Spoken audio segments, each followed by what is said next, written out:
The sunny island state of Singapore was once a British colony. It gained its independence in 1965. With a population of nearly 6 million on an island of about 700 square kilometers, this immigrant society is a melting pot of cultures with three main ethnic groups, namely the Chinese, the Malays, and the Indians. But English is our first and official language. With strong leadership and the right policies, Singapore has experienced an economic miracle, transforming from one of the poorest countries in the world in the 1960s to being an advanced global city today. In this documentary, we will look at another miracle, the Choral Miracle of Singapore, how the choral scene has developed over the past decades.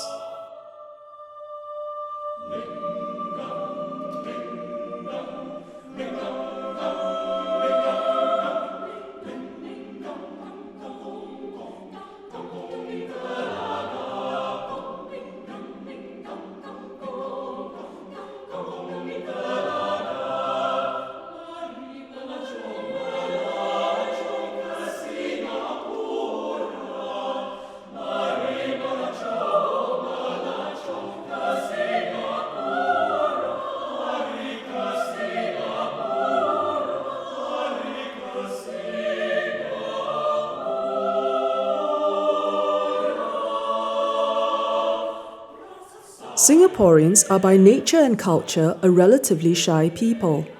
Spontaneous singing is not an observed tradition at festivities or social gatherings.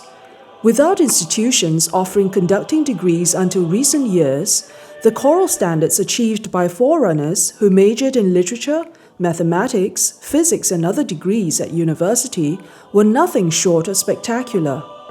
For a young nation, we have come a long way on the road less traveled. Hello, welcome to Singapore and the Victoria Concert Hall. In this episode, we will look at the uniqueness of Singapore choirs, the challenges we face, and the future of our choral scene. Come, let's find out more about the choral singing in Singapore.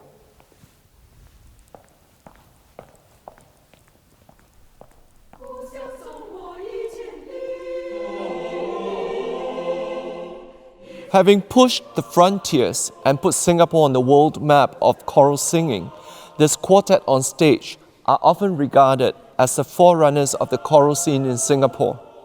Jennifer and Nelson have been active since the 80s. Hui and I started in the 90s. Thank you, friends, for being here today. What is unique about the choral singing in Singapore? Our system is so different from the US and the European countries such that our singers, from school choir especially, they are not necessarily music readers. In fact, at least in my choir, more than 90% of them don't even have music background. And yet we are doing very, very high level music. And this is a situation often when I come across with conductors from other countries, they couldn't understand how we do it, how we even teach a non-music reader music like this and to achieve the standard. So to them, I think this is a very unique situation.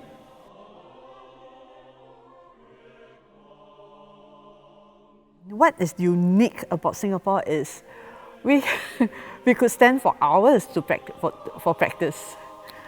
We have discipline. We have the discipline, the tolerance level very high. I think among the Asian countries especially, the Singapore choir's repertoire probably stand out by itself because we are basically an English-speaking country. Yeah. So we have the advantage of having both the repertoire from the West and the East as well. Yeah. So I think that makes us a little bit more different from other countries. With a symbiotic relationship between choir's growth and repertoire, we have benefited a lot from that. The immersion in the international choral scene is really priceless. What they picked up about their value system, the character developments, and of course, music making, it is very, very beneficial. Oh yes, yeah. I think the Chinese sayings explain it best. It says that 读万卷书不如行万里路, meaning that you can study all you want, it can never match the actual experience of traveling and seeing and to emerge into that situation. So I think in the earlier years, our student and our choirs has benefited a lot from that. Yeah, definitely. The unique, I would say, mettle of choirs here in Singapore is that it can be found in the personality of the people themselves. A very driven society, a society that tries to prove itself out there. Most observedly, the level of repertoire that has been engaged by the choirs, more and more difficult repertoire, even from the high school arena.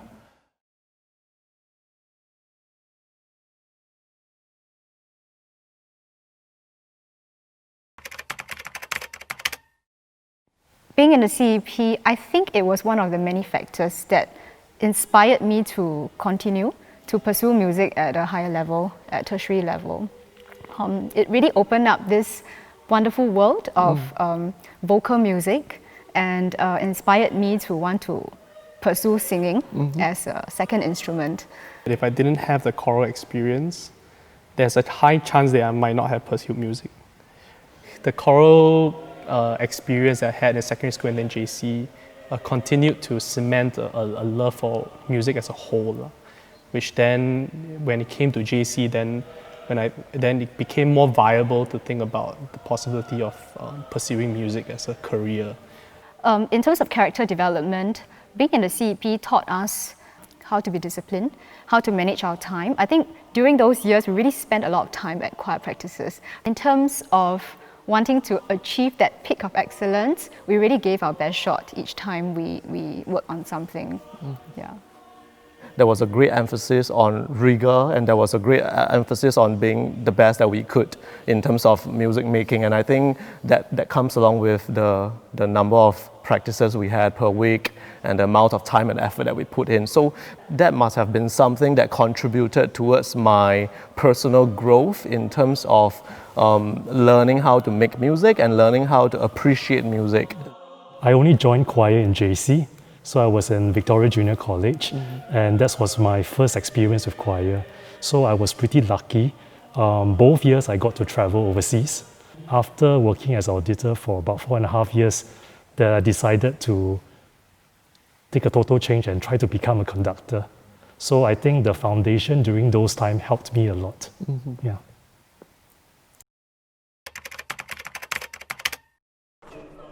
The end of year CEP camp The camp, Yeah, it was non-SYF year, was something that excited a lot of us. About maybe 10 to 12 singers. from different choral excellence choirs come together. Then I also got a chance to sing with a different conductor. And we got to experiment with exciting repertoire. It was the first time I was exposed to contemporary composers like Alberto Grau.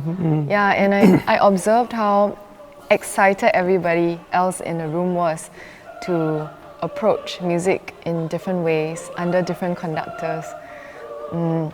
I think that has really influenced me a lot as a conductor till today. That was really the first time also that you feel that this art of choral singing is something bigger than you. It's bigger than your choir.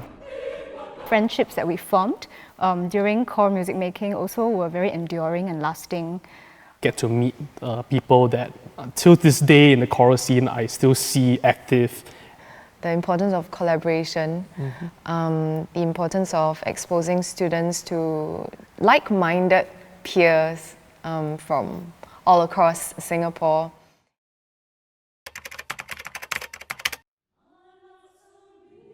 Did your choral training contribute to your pursuit as a solo singer?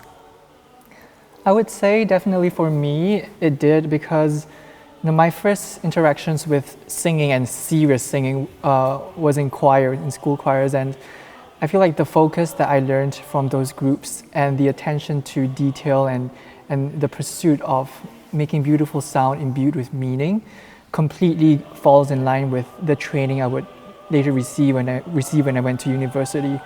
So I think that my experiences as a chorister really primed me really well for my training. And also, I think more importantly, I fell in love with singing through choir. This devotion to excellence, I think, was something that accompanies me to this day. And I grew up a choir girl as well. And so since 9 in primary school, I started singing in choirs. And so choral music and everything that goes along with it is a really big part of my musical understanding. I remember when I first went to the UK, I was so thankful for the experience in choirs in Singapore, because I only realized after I got there how much, like what a rojak it was, you know, the different genres of music that it exposed us to, whether it's folk song or sacred, and the different languages. I was so thankful that when I got there, you know, all these different genres and different flavors had been a part of my palette already. And the interest to understand the human voice, how to sing better, how to be first a better chorister and then a better singer and musician. In my time as a Singaporean student chorister, the skills that I picked up were skills that I would find many years later. In fact, after graduating from school and joining professional choirs in America, that these same skills at that level in my schooling days were immediately transferable to the professional field. I absolutely agree. And I think one other skill that accompanies me, and I'm sure it's the same for you, is the skill of listening. And when I went overseas, I joined some ensembles as well. We did small group singing, or we sing in oratorios, and I'm always surprised how the voice of my previous, choral conductor would ring in my ears when we were doing practices. Yeah. I'm so thankful to know that this ripple effect of choral excellence translated into you being a professional singer now and exploring your dream around the world.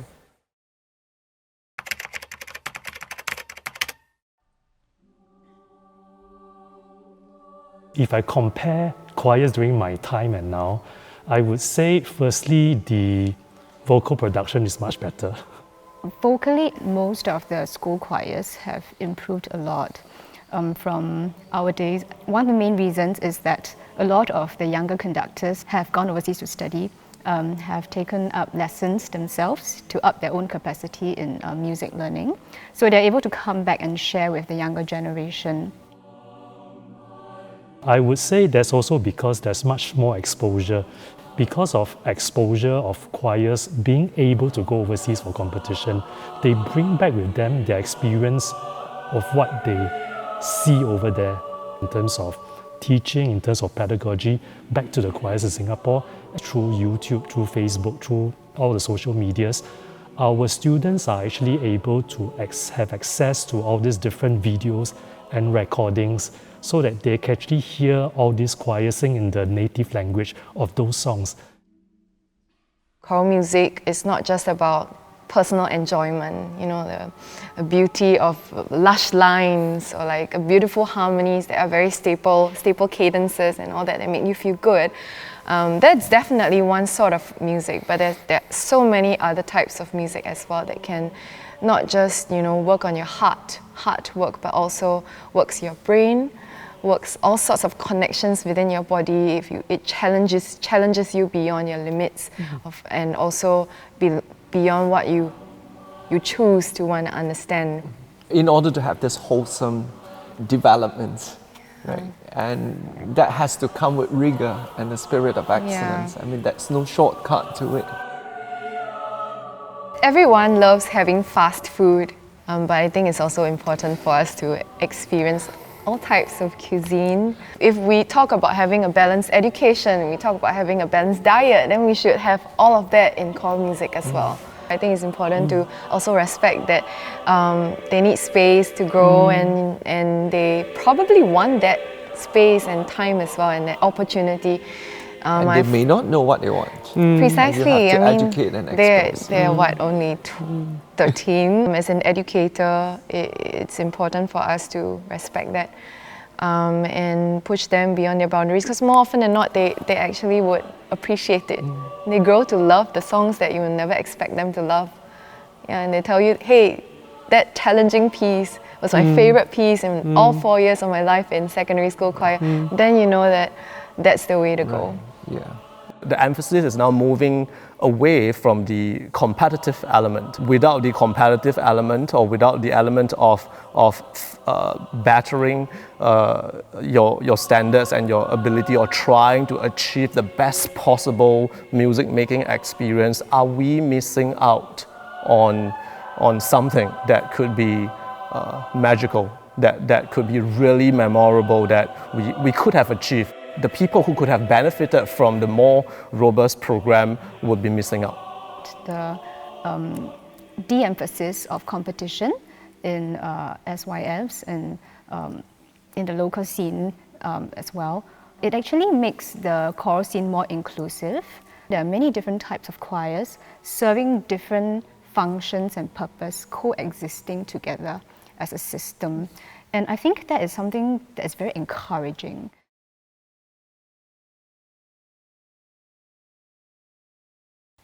What are the challenges that we face in the near future? I think this is very hard to answer without touching on generational issues.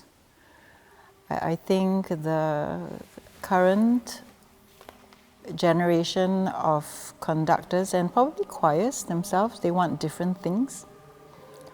They are much more into inclusivity, which is very different from our generation, perhaps. I think for us, our generation, if you want to call us the forerunners, we were on a quest, almost, to stand out and to not necessarily make a name for ourselves, but to stand proud of our work and what we did musically, and with our choir kids who don't have this music background, but every time they got an award or they performed well on stage, it gave them that boost of confidence and courage in their lives. You can't even say like in their studies, but like overall they suddenly felt that they could conquer a lot of things, including that next horrible maths problem or something. Those are all the intangibles, I think, that many people don't see that result from a really good performance or a competition win. I think they really win in that respect. Now the current generation, I think they want to have every voice heard, and I think they want some sort of equality. They don't actually want to stand out in that way. So with that, everything starts to average out a little bit, including repertoire, performance levels, maybe. Does inclusivity have to be mutually exclusive from being excellent? It seems like in the 90s or early 2000s, there was a very strong sense of spirit of excellence, right? It may not be just to win awards, but it's just to do the best that we possibly can within the constraints, and a value system of believing that, they have to go through refiner's fire to find the character, to have the integrity to say that we have done our best. Is that something that is slightly diluted? There are so many demands on their time and energy school-wise. I would start my JC choir rehearsals with a nap because they would come in so tired. They were so stressed, and there were so many things that were being demanded of them. And so many expectations, including their own, that in the end a lot of it was self-inflicted, right? Because that's what they thought people expected of them. That I just let them sleep off their stress. And after that we would have the most fantastic rehearsal. And then they felt empowered by the music again. But over the years I had to spend longer and longer with this mental prep and readiness to sing and to be with other people and to ask them to be their best. It really took a long time, and actually that took its toll on me because I felt that I had to bring my pom-poms to every rehearsal. Kids nowadays have more things in their life. even in schools, and you can see that they end school later and later, and we start our CCA later and later and end at about 7:30, sometimes in the secondary school end at 6:30. So I think I agree with Jen that they get very tired, and to them, you know, in Chinese we say 心有余而力不足, you know, they want to try very hard, but then physically and mentally they're not able to. Yes, we have to accept that students have less time for rehearsals now because they've got all sorts of commitments. It's very different from the past whereby students just specialize in one CCA. There are actually other choices for the students. They did not join the school's choir. There are actually choirs outside. There are many choices that the students can make for themselves. Whether it's sometimes I don't know, it's a chicken and egg issue. Whether is it the kids are stretched too much and therefore we want to keep trying to protect space for them, and therefore, you know, things like no Saturday rehearsals. There is currently a lack of time for kids to really delve deep into something. So I always wish that more space can be created for the students to actually invest into something richer. Yeah, so yeah, I agree. I think there is some form of dilution. And there is a huge shift in paradigm in the education policy, and that affects the choir development very much. The removal of the achievement of the Performing Arts CCA from the KPI of the school. Before that, we have things like Sustained Achievement Award and all these things. As much as the ministry doesn't want them to emphasize too much on academic, but it has become that way. So the award was good in encouraging schools to keep or sustain what is already good. One of the very strong signal that when you remove this award away, the strong signal sent to the school is it is not that important. Yeah. And they actually take it that way. Yeah, study is more important. And of course, later on when they changed the SYF system to the distinction accomplishment system, and it has just made things worse. Conductors, choirs actually compromise with standard because it is so much easier to get distinction. If I sing a mediocre piece and I can do it nicely and get a distinction, why should I stretch myself? Why should I stretch my singer's ability to teach them something more advanced? Actually, over the years, they took away a number of rehearsal hours. Some schools started to say, no, we don't want to have concerts anymore, because that would be also the way to offer them a breadth of music beyond the 3 pieces that we learn and perfect, right, for SYF. Then you start to become efficient or economical in your choices. And I think there's obviously this trickle-down effect.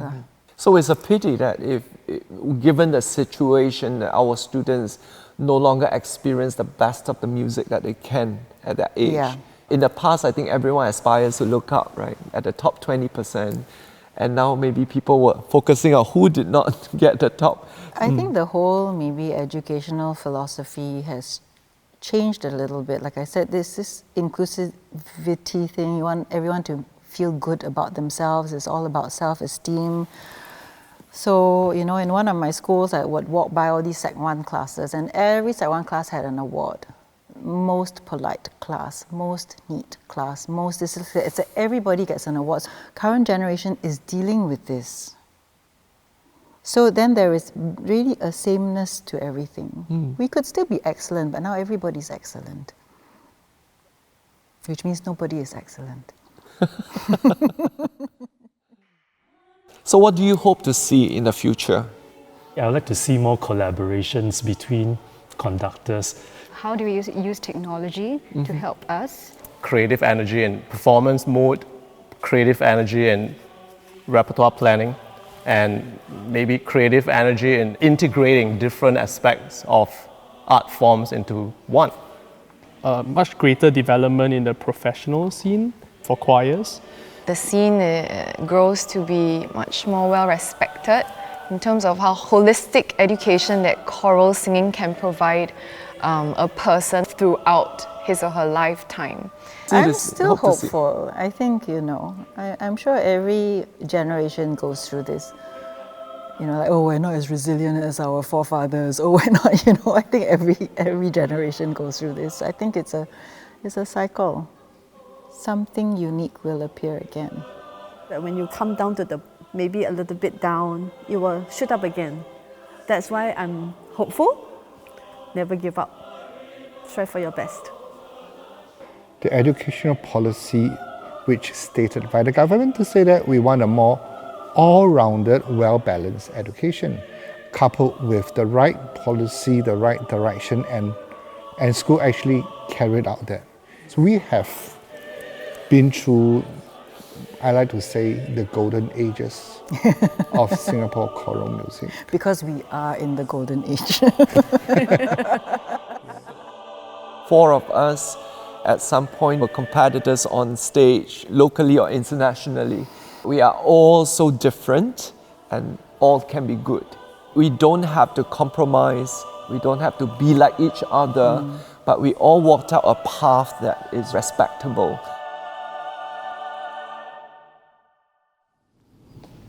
As we look back at the past 3 decades, we can be thankful that the Ministry of Education and the National Arts Council, with a clear vision and committed resources, have played a pivotal role in fueling the growth of the choral singing in Singapore. The Choral Excellence Program provided the impetus to our schools to sustain the level of commitment and to maintain their choral standards. This is coupled with talented pioneer conductors who have brought our singing to the international level and carved out a clearer path for future generations of conductors.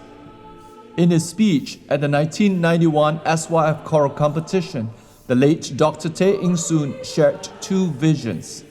The first is that somewhere in the near future, a choral group capable of representing Singapore at international events will emerge and make Singapore famous as a country for choral excellence.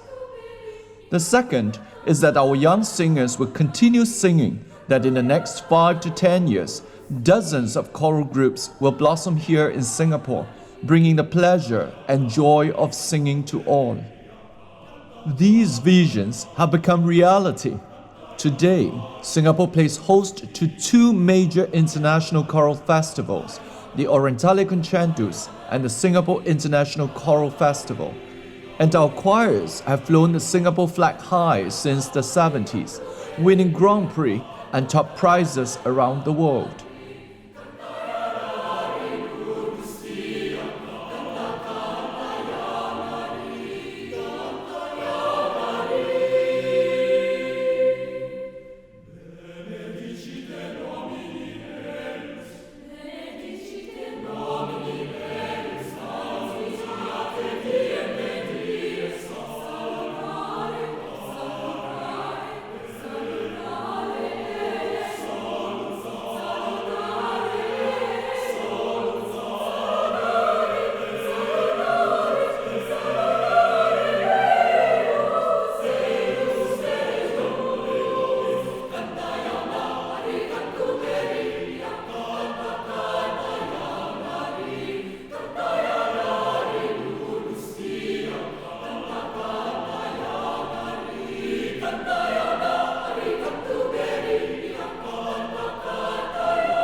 Today, besides church and institution choirs, there are many active community choirs, from non-auditioned groups to the award-winning ones.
To quote the Greek philosopher Aristotle, we are what we repeatedly do.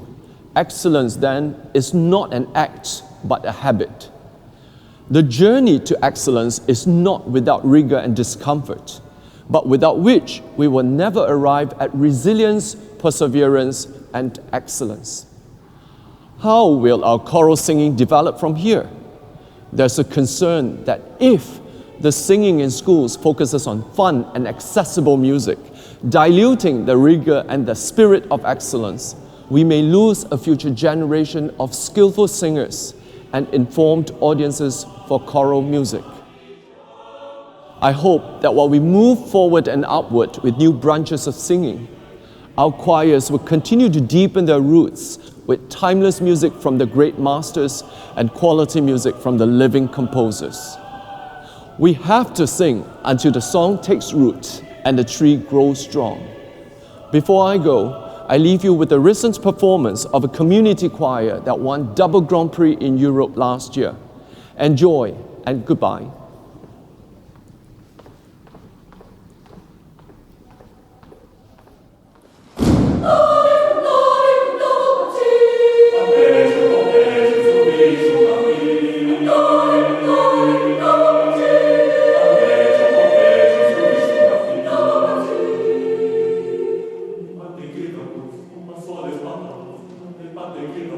Uma só